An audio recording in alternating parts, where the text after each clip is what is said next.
Enugu is at an interesting crossroads. There are ambitious infrastructures, projects, renewed conversations about investments and growing expectations from the citizens and the people living in Enugu.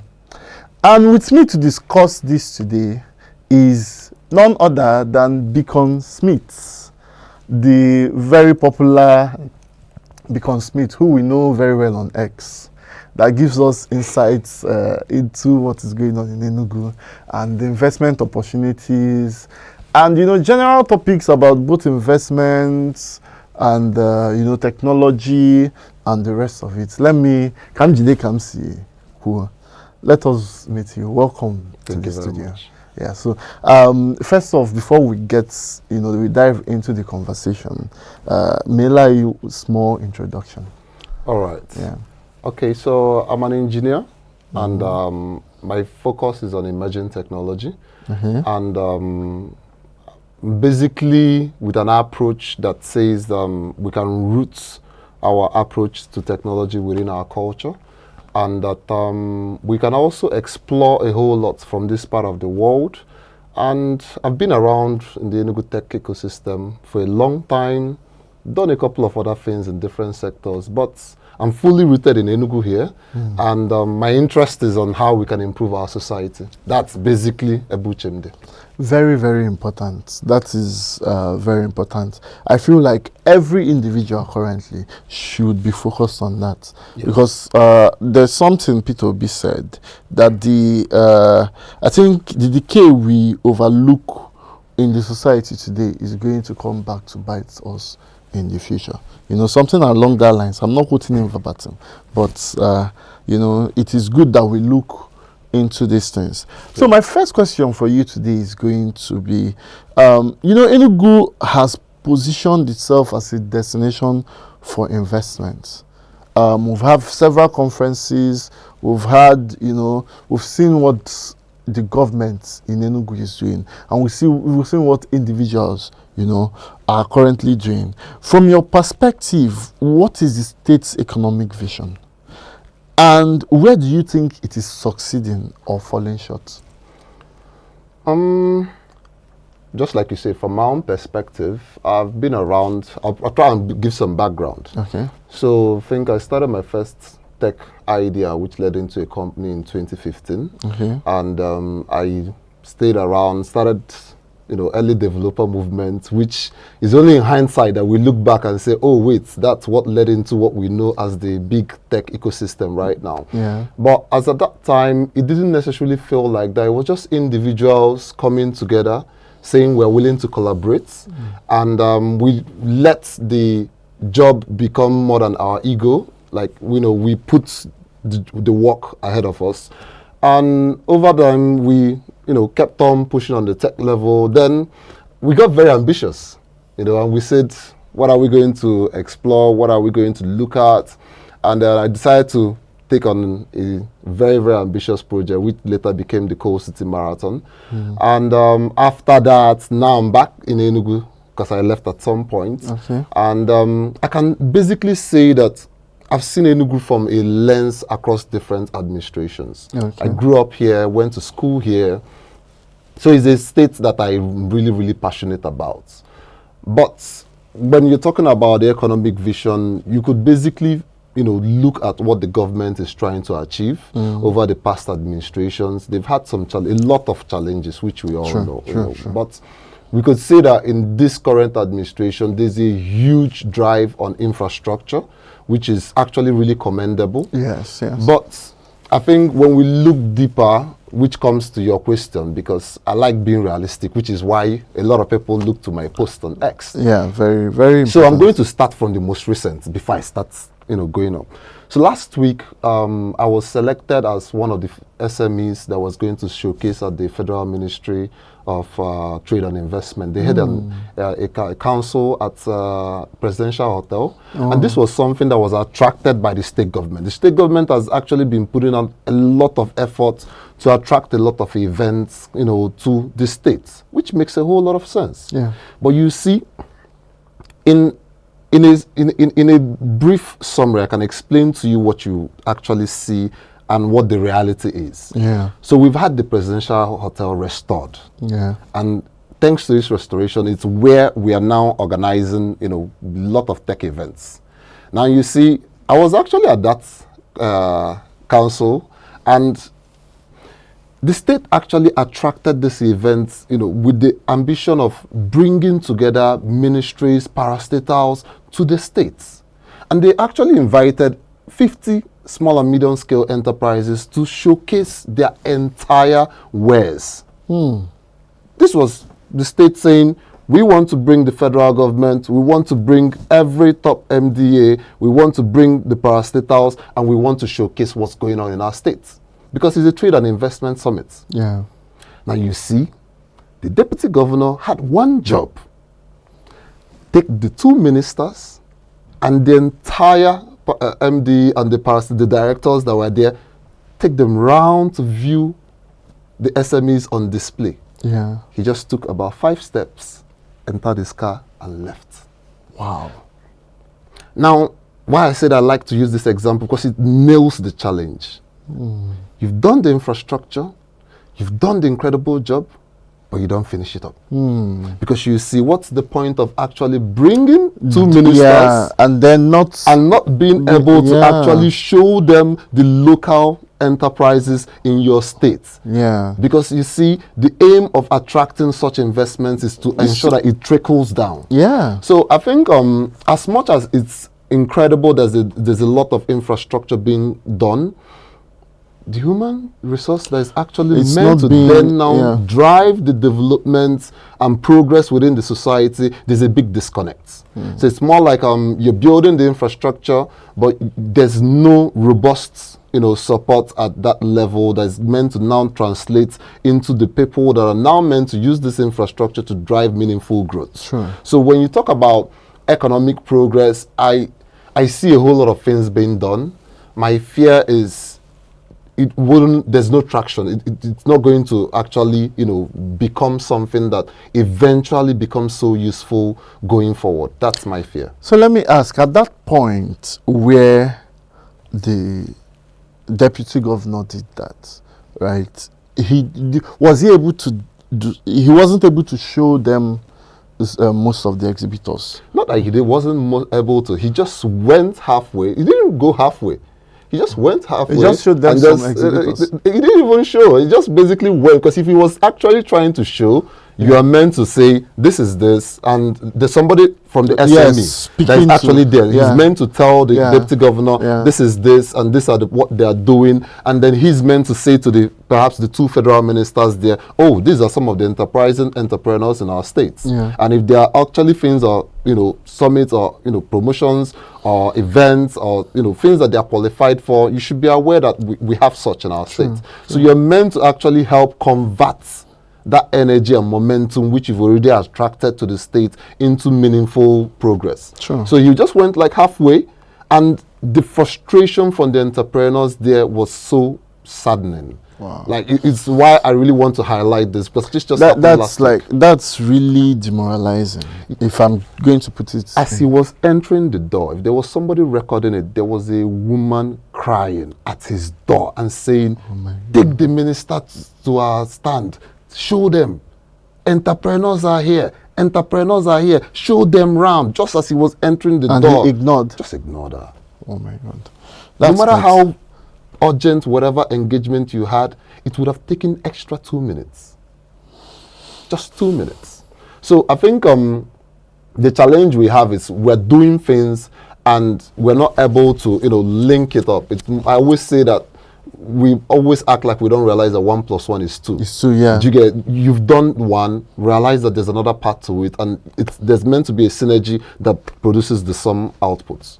That's true. That's a very good one. Now, if I'm going to be speaking from my own perspective, I'm going to say that really does not look well on the part of the deputy governor of the state. But who am I? I'm not going to be calling him out on this show yet. Let's move on to the next question. So I would like to ask, if you had to identify one sector, in Enugu that could transform the state's economy over the next, let's say, 1 decade, what sector would that be and why? Why would you be choosing that sector?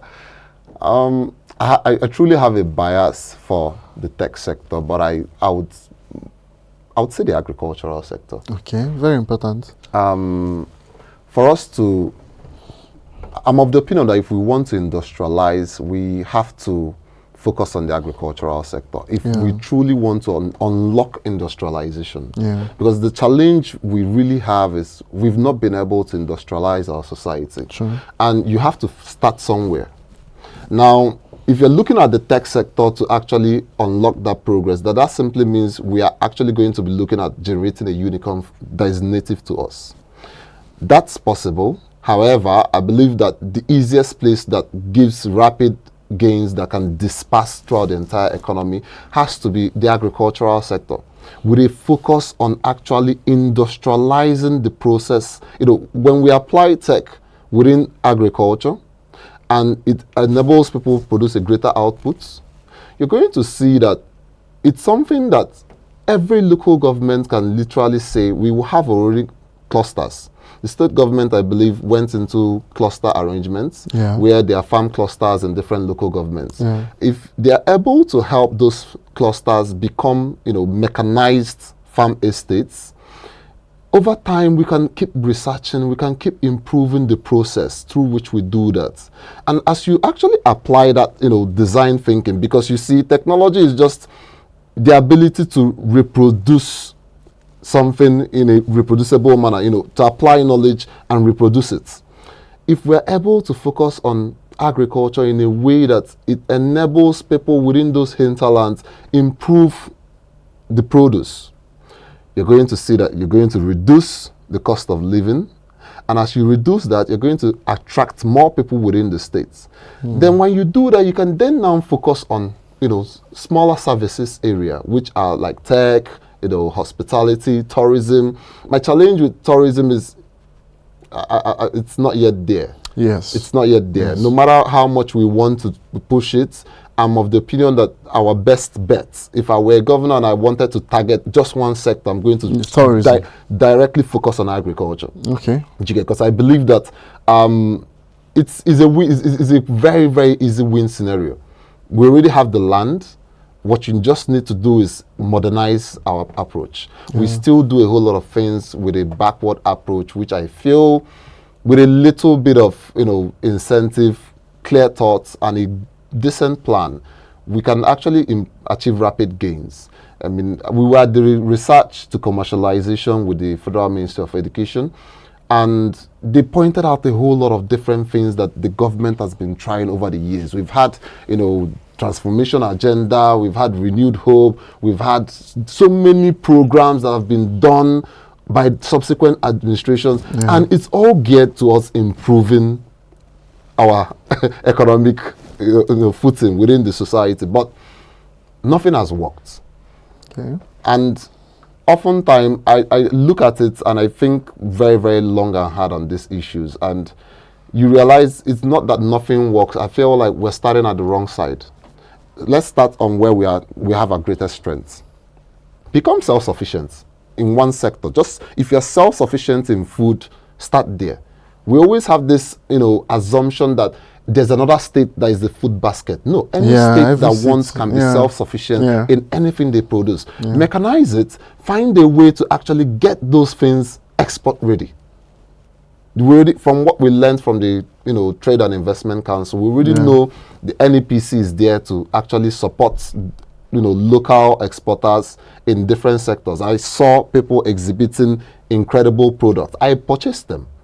And they actually export a whole lot of this to Canada, to the United States, to the United Kingdom. The people in diaspora have a huge demand for our local foods. They have that, demand for it. So if we can focus on something that, moves beyond just exporting the raw product, add value to it, make it export ready, Africa is your market.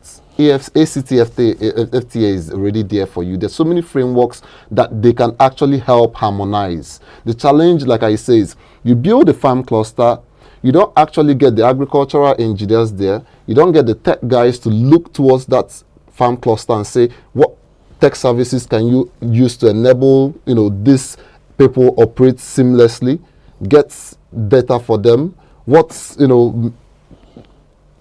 mechanical inputs are you using? We already have the tractors. Yeah. Are we collecting data? Is anybody researching? What are the yield? There's a lot we can do thanks to even artificial intelligence or machine learning. Yeah. Just focus on one cluster. Yeah, I think this is one of the issues we have in Nigeria. So we mostly like to, how do I put it? We mostly like to focus on one. Instead of in this area where you talked about, the tractor we have, because I know the Enugu state government has, brought in some tractors. I think they're in partnership with, is it Notra? Yes. Yeah, they brought in some tractors. But, and also recently, the governor, I think he shared, there's, I don't know if it's seedlings, but I think he did, it should be last week Wednesday, where he shared them, some materials. I don't know if it's fertilizers or whatever it is, but he shared that, and then that might be all. You already know I'm already waiting for you to end. Yeah. Because I have an experience with this. Okay. You see, most times, what I always tell people is, I'm in touch with reality. Yeah. I'm not really a fan of, things that look good for the internet, for the gram. Okay. It's a political event. If you actually want to share those seedlings, the farmers, the people that have acres and hectares of land are in the hinterland. Okay. They don't come to Okpara Square. And more often than not, from my experience, I'm not telling you something that I'm speculating on. The local governments actually just send lists of representatives to events like that. Now, those representatives collect those inputs. They are not the farmers. The people that get whatever is shared in those places, it doesn't trickle down to the person that is struggling within their farm that needs that resource. It's the big challenge. It's not that they don't do anything. They do it, poor execution. It's the political season. So you could actually forgive them. However, outside of the political season, they still repeat it. Because if you're trying to get them, they are organized in cooperatives. The local governments actually get them to register under them. They're registered there. However, if you actually map out the individual farmers within a particular local government and ask them, did that get down to you? You realize there's always a particular demographic that gets those inputs. The rest of the people in that cooperative get frustrated and never come back to such. Because whenever they go, it doesn't get to them. And it feels like as if it's meant for, the politically exposed people and not for the people that really need it. That's the supporters. Thank you. So the question then becomes, after sharing it, is there a mechanism to, evaluate the impact? Thank you very much. Okay. There has to be measurable impact. Okay. That's always the challenge. So I'm not saying that they're not doing it. They're doing it. But like I said from the beginning, the problem is nothing is harmonized. It feels like we're walking and we're performing for an opera. We're not necessarily trying to get the real work done. It feels like there's an audience everybody is performing for. There's somebody watching that you have to perform for. And I think you, and I don't always get it. You have a very wonderful perspective, right? Because everybody must not think in the same direction. That's what makes democracy beautiful. And, the system we practice and everything. But you giving me this point of view now opened my eyes to, deeper things than what we see on social media. Yeah. Nigerians have learned not to trust the government anymore.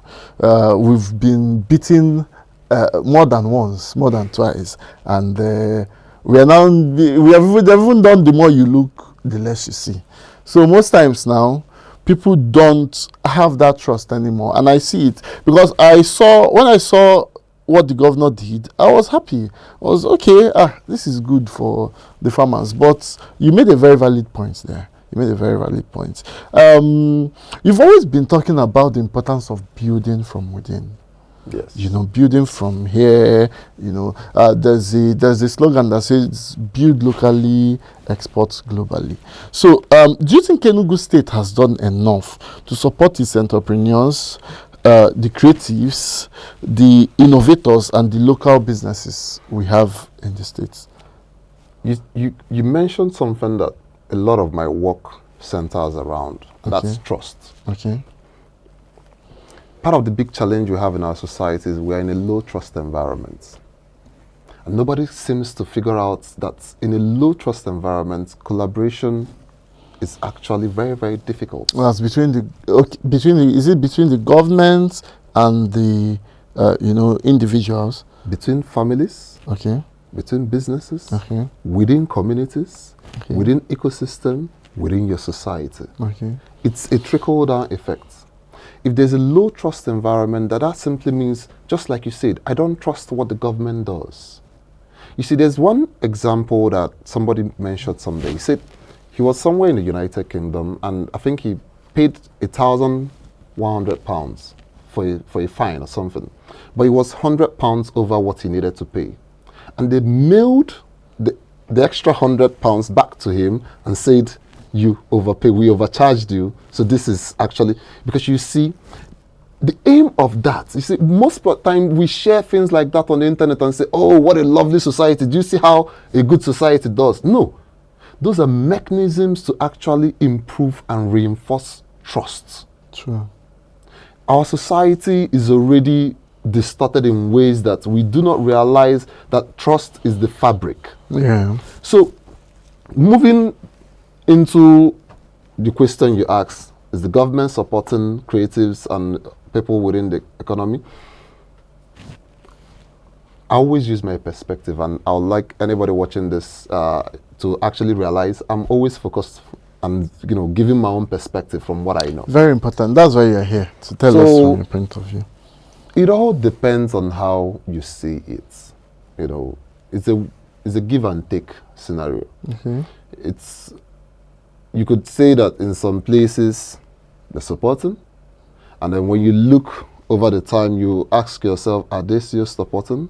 Are there frameworks that actually ensure that irrespective of whatever administration is in play, that support exists? You see, somebody could tell you, under this administration, fantastic. Under this administration, no. Under this administration, fantastic. It has to be consistent if you actually want to make progress within the society. Okay. Now, we started an idea which said we wanted to start distance running events. Recall, at the beginning I said, when we started the tech, I decided to say, what's the most ambitious thing we could do? And then we decided to just organize a marathon. In organizing the marathon, we realized, Enugu has never had an international marathon, though there were locally organized marathons before what we did. Yeah. So we set a goal to organize an international marathon. It took a whole lot of effort. We tried 3 years. Wow. To succeed, we eventually went to the Executive Council to defend the idea and actually tell the state government that we don't want any funding from you. Just provide institutional support, and we get it done. We did it, and to the success of the state, Athletic Federation of Nigeria invited us to Abuja because they were really amazed.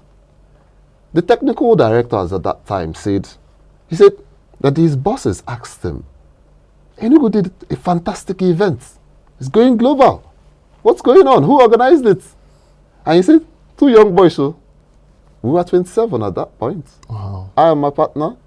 And you see, over time, just like I come back to, the trust decayed.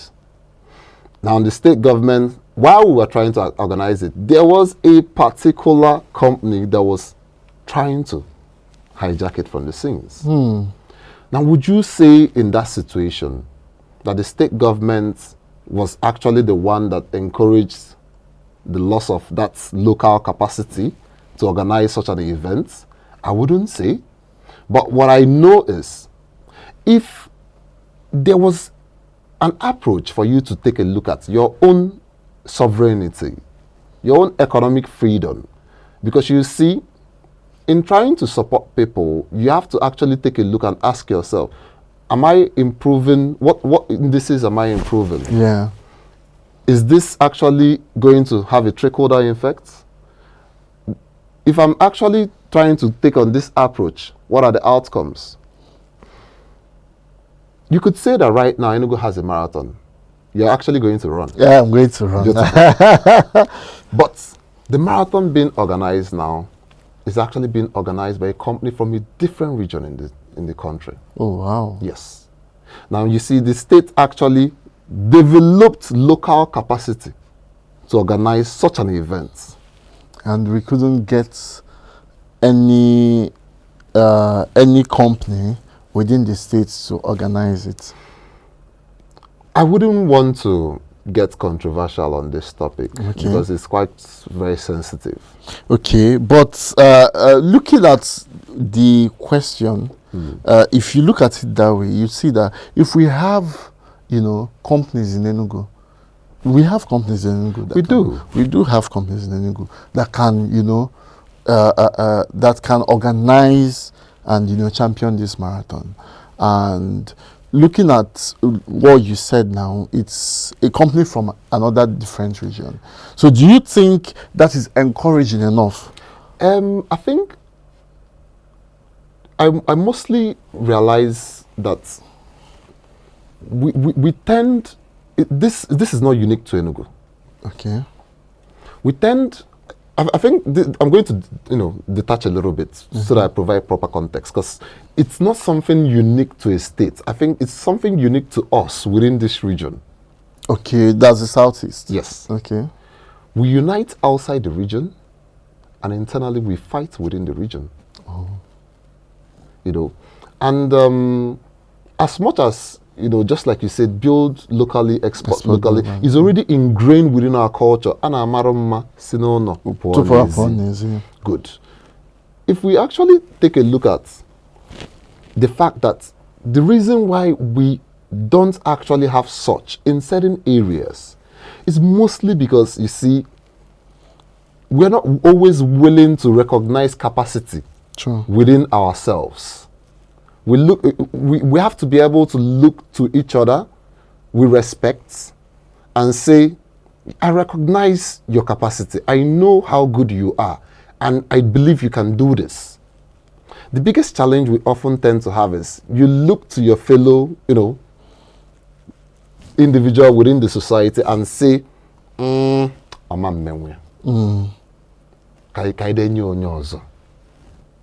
It's always the challenge. So without trying to be specific about my own experience, this is something much more general. That you tend to realize that there's a difficulty in trying to support, somebody within your region because you basically don't trust that person's capacity. Yeah.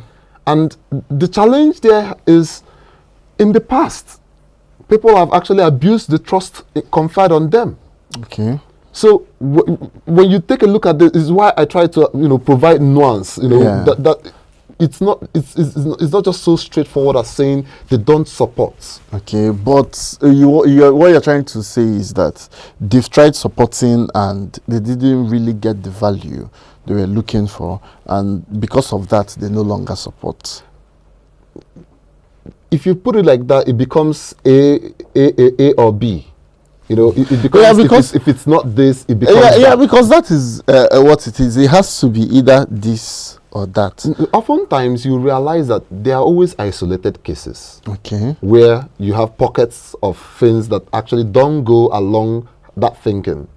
But bringing you back to what you said earlier, the marathon was organized by you and your partner. Yeah. Right? And you ran it successfully. Yes. It happened successfully.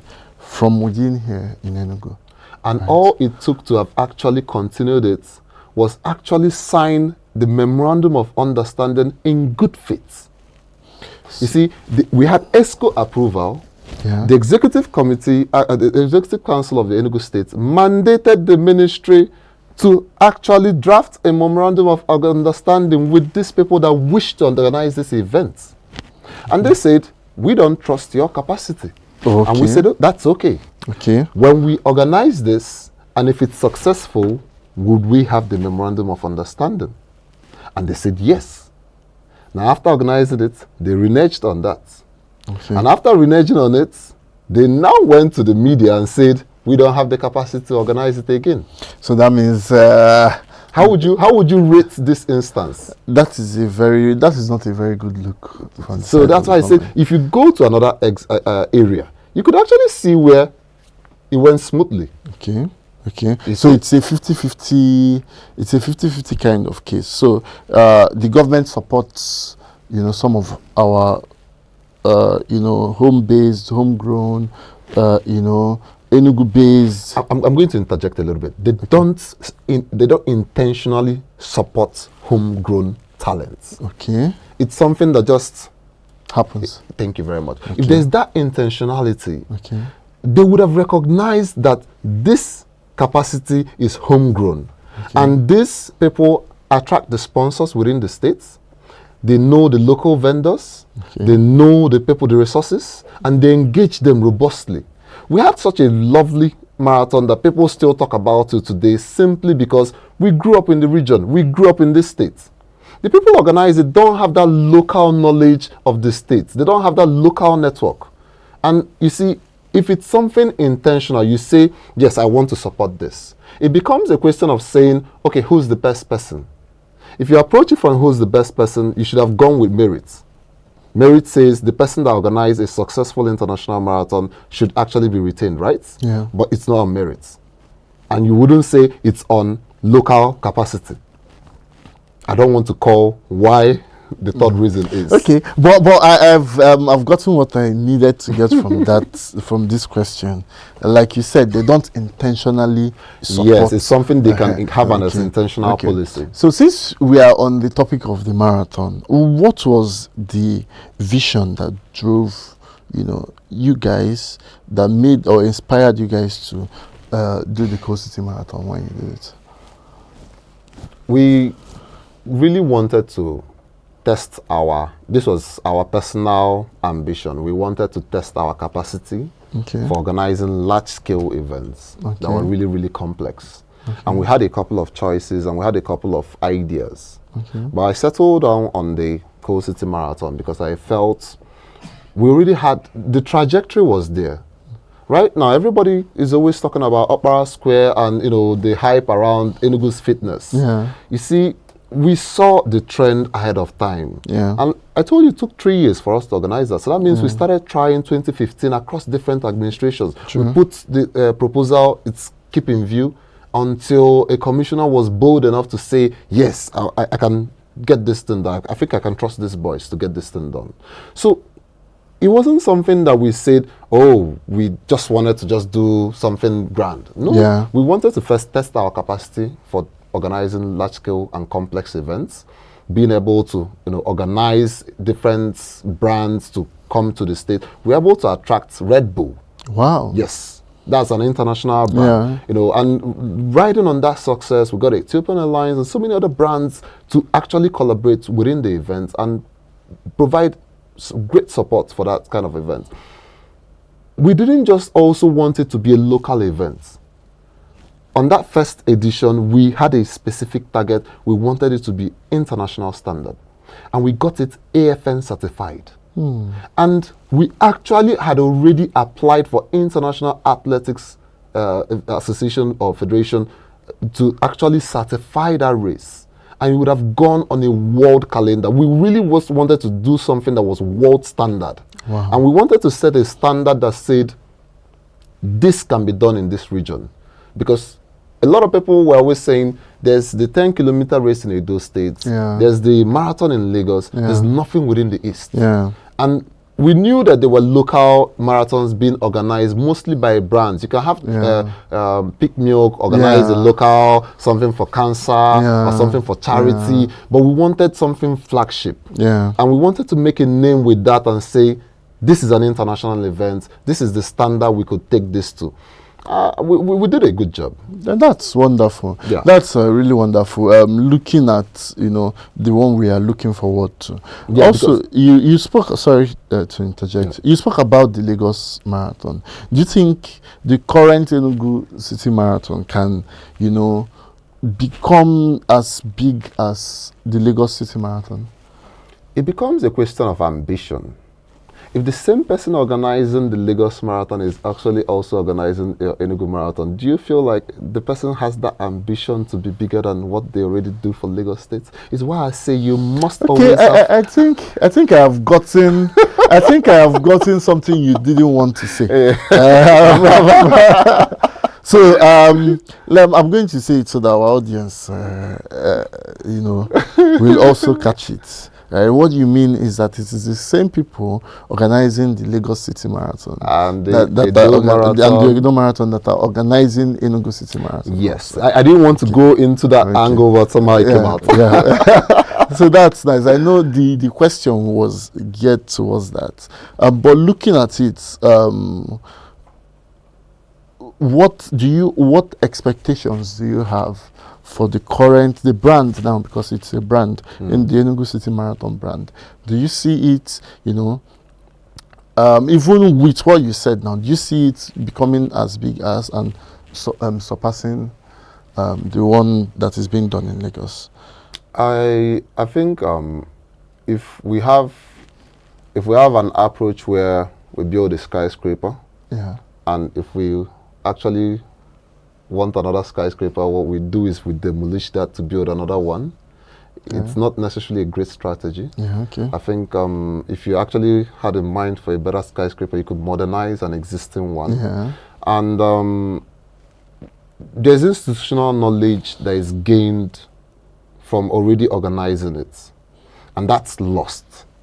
And if you don't build on the success of what you already have, it becomes an issue. True.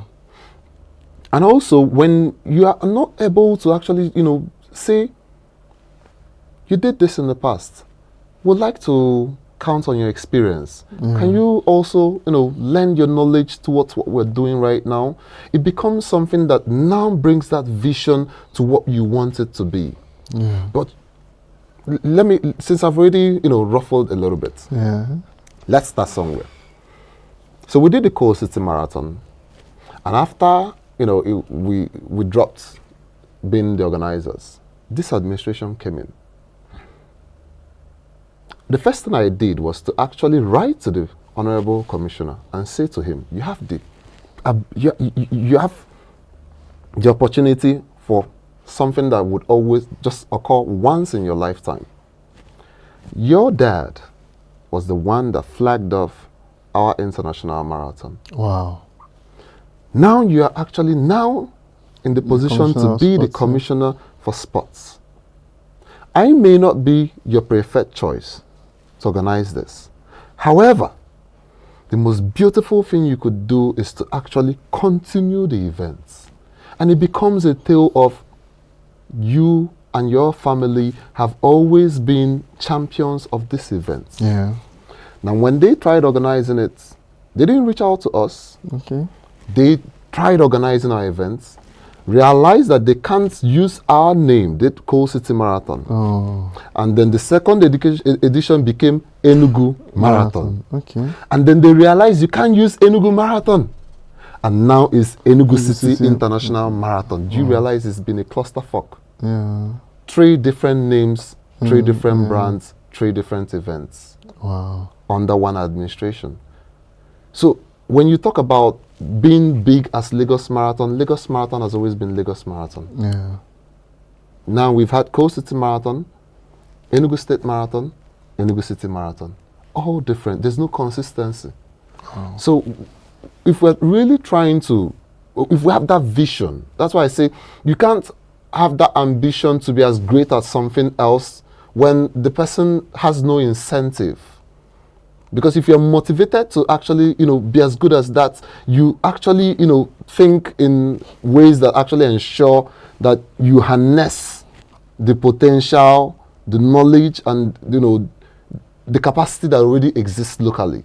But if it becomes a question of saying, okay, we want, till date, we still have a fully funded and furnished office in the Ministry of Youth and Sports. Wow. Till now, since 2018, it's still under lock and key till now. You could literally go to the ground floor and see that office.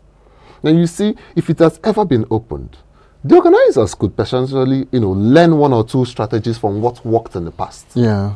We got it AFN certified. Yeah. I don't know if it's currently AFN certified. I don't know if there's anybody tracking such metrics.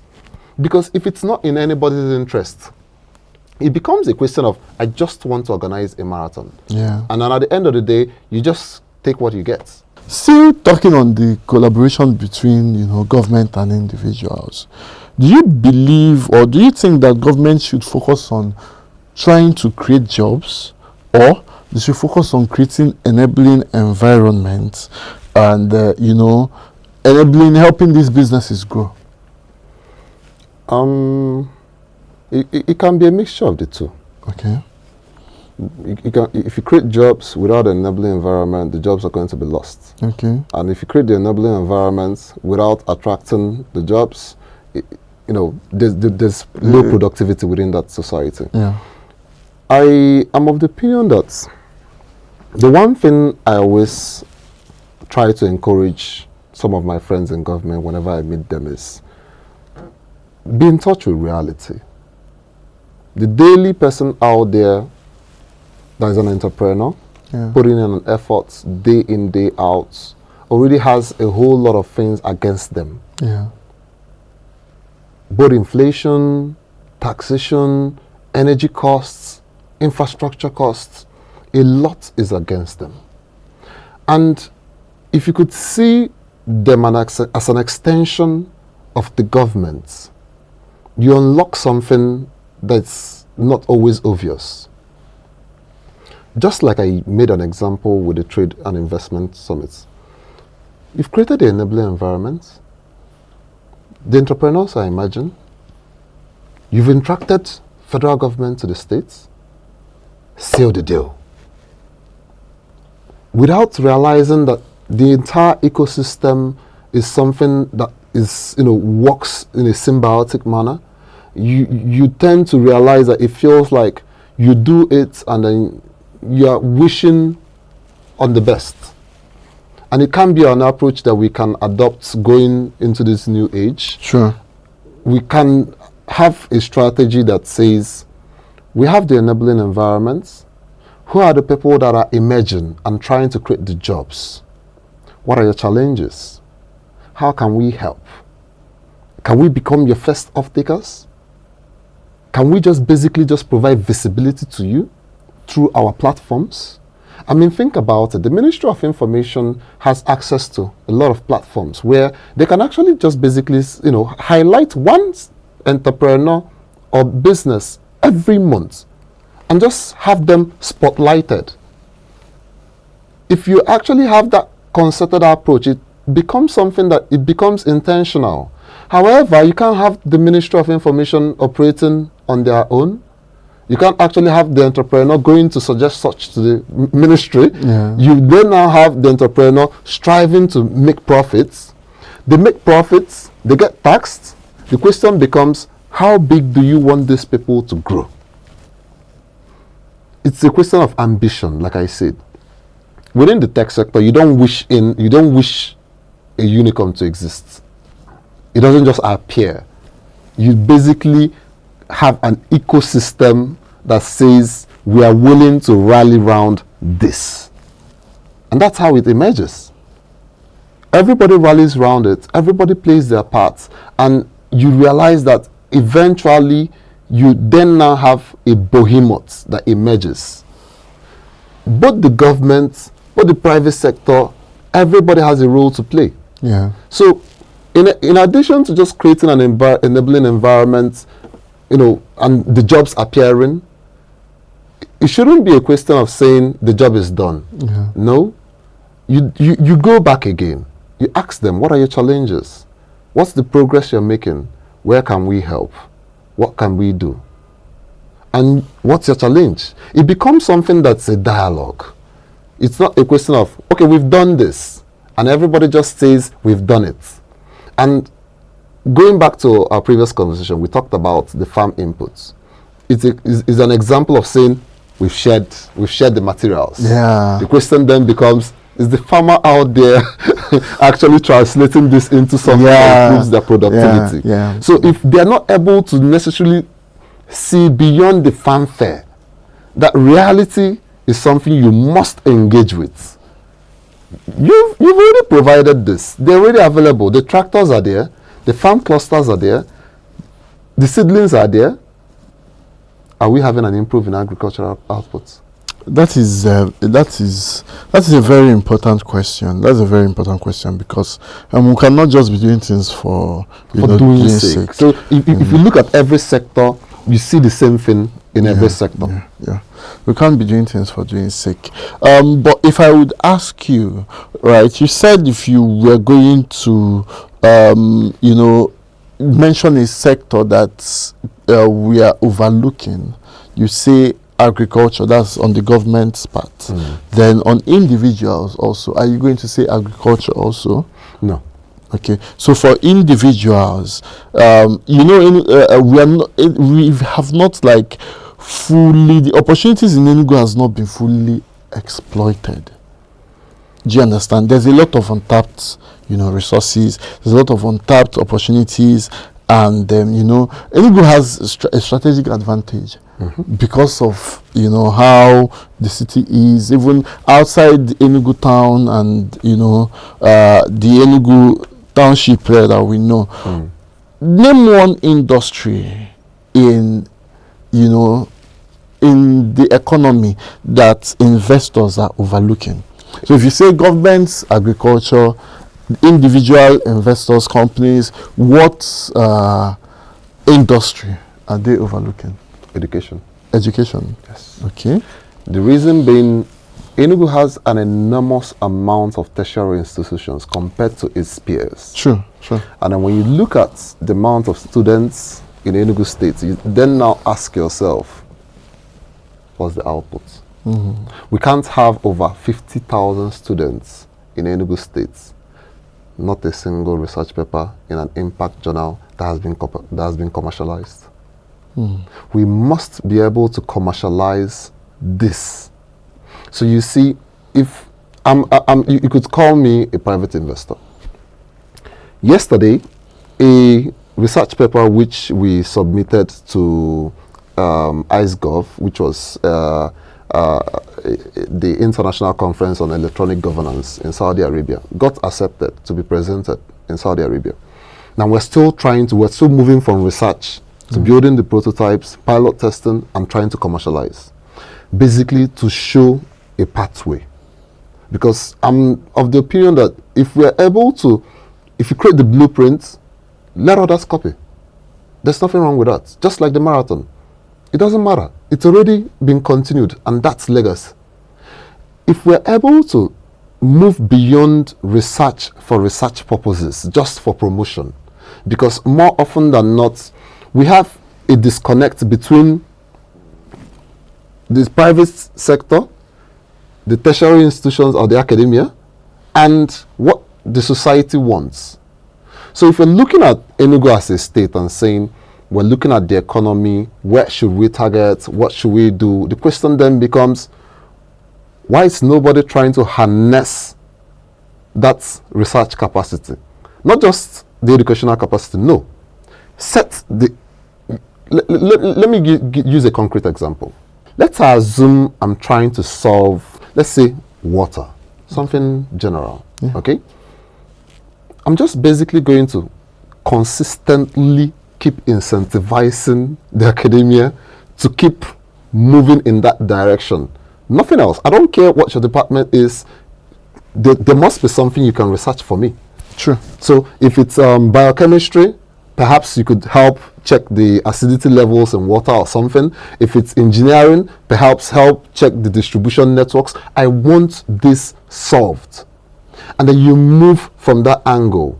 And when you move from that angle, you can create a pipeline where you move that research into something that becomes commercialized by a private sector. You target your capital into something that is an output, and you measure it by, the papers that they're producing and, its reach or impact within different journals.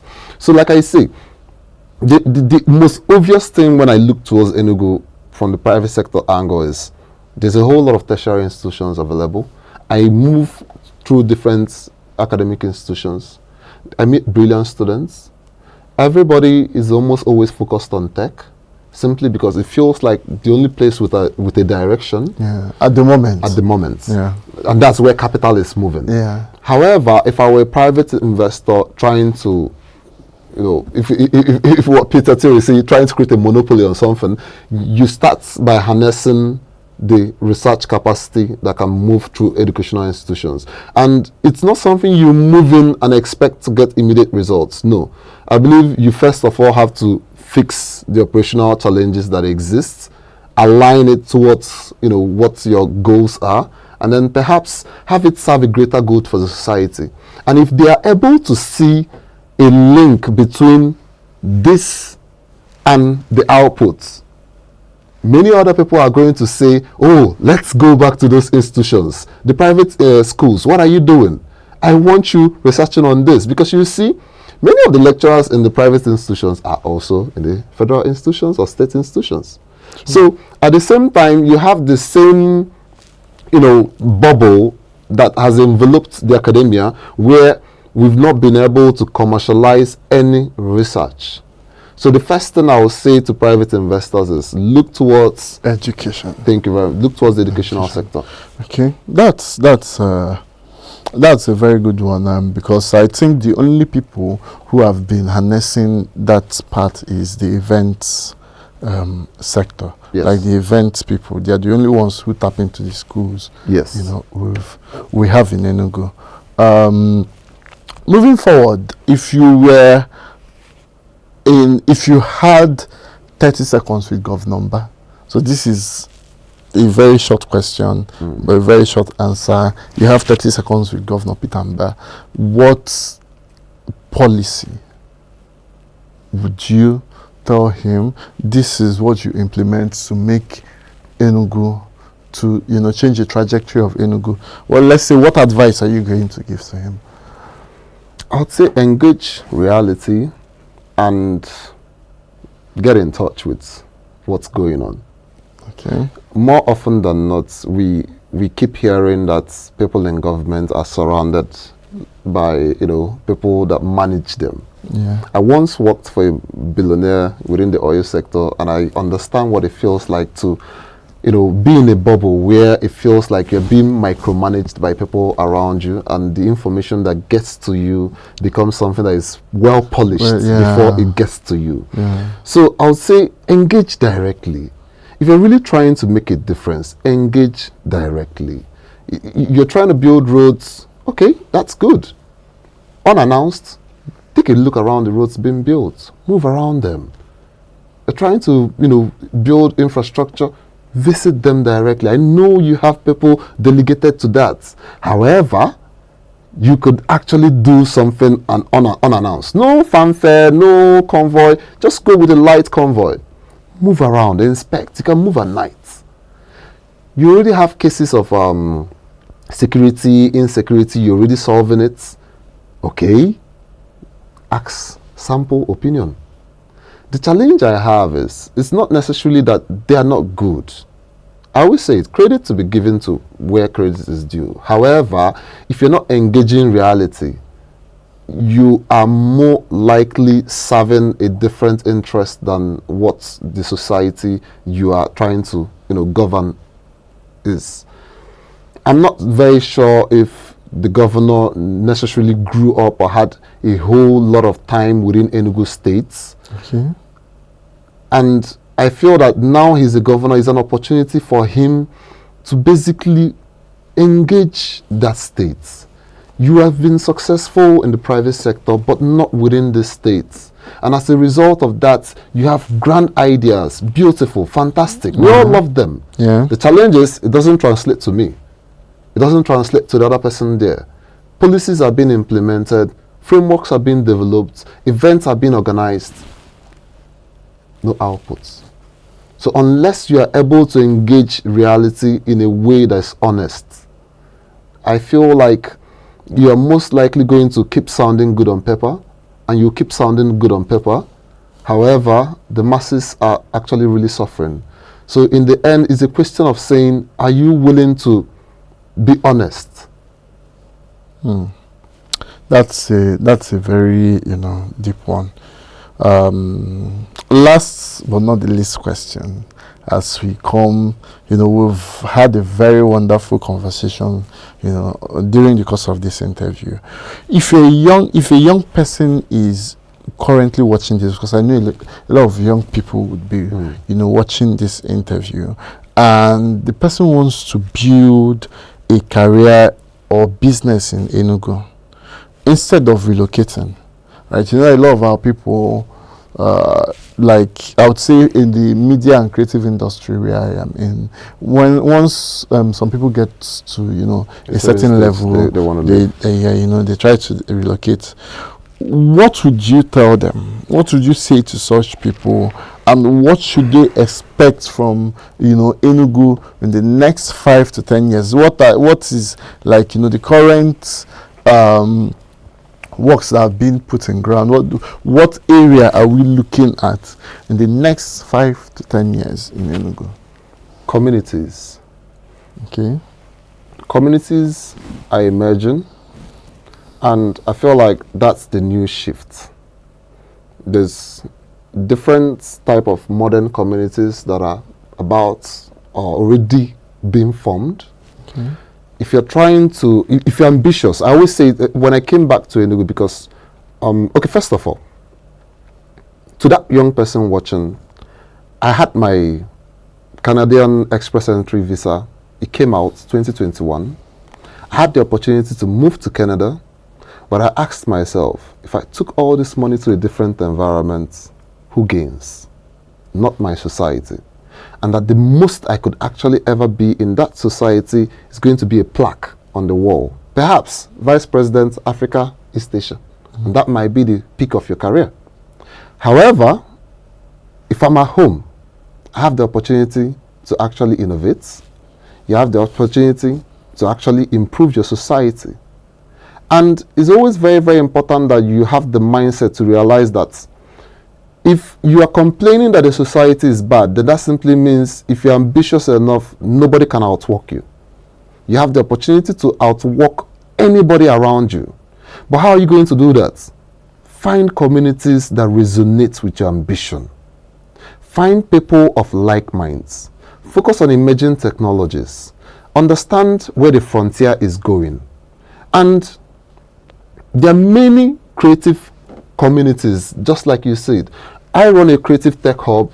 It's free for anybody that is actually interested in emerging technology to organize an event, to host anything inside our facility. We have AI models, we have internet there. It's free for anybody. However, I can tell you that it's the minority that take advantage of this. So if you're listening to this, I want you to be part of that minority that takes advantage of what communities offer, irrespective of whatever sector that you are in. And if you actually feel like there's not much being done in Enugu State, I'll tell you what we've done. We started the hub last year, December 2024. So January was when we flagged up fully. We won a national award. This year, we've actually gotten our research paper, our first ever research paper, accepted into an impact, a foreign, we're going to present it in Saudi Arabia this year. Wow. We got accepted into the network school, which is incredibly prestigious, run by Balaji Srivansan. Now ask yourself, if you actually left Enugu, would you perform better than what we're already achieving here? So it becomes a question of what's your ambition. If your ambition is just to leave, by all means, you can leave. But if your ambition is actually to achieve a whole lot, look around and you realize that it's already been done. Perhaps we're not yet as funded as many other people are, but we're doing incredible things already, and we're proud of what we do. So I want you to take pride in being able to improve your society. Chetakwa igwebike ejaga. Okuyata. That is a very strong closing line. Thank you so much for being on the show with us. Our people, you people have heard from Beaconsmith. Hopefully, okay, so we are going to put your handles, your X handles, and also some details about, you know, your hub, so that people who are interested can also, you know, go through and make inquiries on how to join. Thank you so much once again, and thank you for watching. We'll see you next time.